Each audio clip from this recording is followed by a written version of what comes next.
I'm Matt Moore for the Action Network. Let's talk a little bit about the Pelicans. The New Orleans Pelicans are off to a good start this season. Not a great start. The Pels are 7-6, 5-4 with both Zion Williamson and Brandon Ingram play. And that's good, especially given the state that some of the supposed contenders have gotten off to early in the season. But after the Pelicans dominated the Brooklyn Nets on opening night, there was some buzz that the Pels could be the, quote, it team this year. Instead, they've had some disappointing losses to the Blazers, Pacers, and Hawks. But when you look under the hood of one of the trendiest preseason teams, you find a team that's probably better than its record, and a team with high potential if they can figure just a few things out. Here's 3 things you need to know before you bet the Pels. Number 1, the Pels have a big problem. Jonas Valanciunas was great for the Pels last season in their playoff run, but the Pels are having a hard time figuring out how to space the floor enough with Zion and JV on the floor at the same time. The only way the Pelicans have been able to manage it is by having Valanciunas in pick and roll. With Zion on the floor, Valanciunas has been screener in pick and roll 123 times to Zion's just 83, which relegates Williamson effectively to a spot-up shooter. Watch this possession. You're going to notice here that as this gets in there, there's just not a lot for Williamson to do. The spacing is the problem in this situation. It's early, but the Pelicans need to figure out more and better ways to get Williamson involved.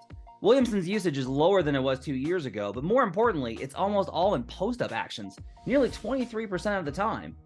But can the Pelicans find better ways to get Zion involved with JV on the floor? Number 2, Grand Theft Alvarado is in full effect. Jose Alvarado became a surprisingly key piece of the Pelicans' playoff run last year, and this year he's been even better in early season play. Alvarado's averaging 42%. Can he shoot? Yes, I can shoot. Yes, he can shoot.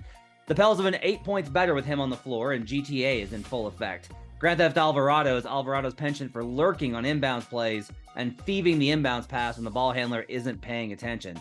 Watch how after the play, Alvarado quietly moves to the right side of the floor while the Pelicans are scoring. He actually starts moving to position before the bucket is made. Same deal here with the Warriors on the steal on Jordan Poole.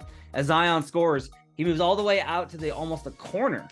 Across so many possessions, trying to track Alvarado is impossible, and he's just so fast and so low with his hands, it allows him to create havoc. There was a lot of thought that after last season, this would get on the scouting report. Guess that hasn't made it yet. The net rating shows that Alvarado is making a real difference too. He's a serious part of the Pelicans' formula for success. Number 3, the small ball unit is dangerous. You need different looks in different spots to not only get through the regular season, but be ready for the playoffs. The Pelicans' small ball unit so far is absolutely demolishing teams. The small ball combo of Zion Williamson and Larry Nance Jr. has a 111 offensive rating and a 99.7 defensive rating, and that's for a team that struggles defensively with Zion on the floor, for a net plus 12 per 100 possessions. It looks even better on the eye test. Nance, a career 33.5% three-point shooter, is making 50% on limited attempts this season, but the space is just way better with him out there. The attention Zion demands opens things up for Nance on the interior with his athleticism as well. The combination of Alvarado, Nance, Zion, and either of McCollum or Ingram make that unit deadly. Don't be surprised if this is something the Pelicans go to if they're looking to win a pivotal play-in or playoff game when spring comes, as long as everyone's healthy.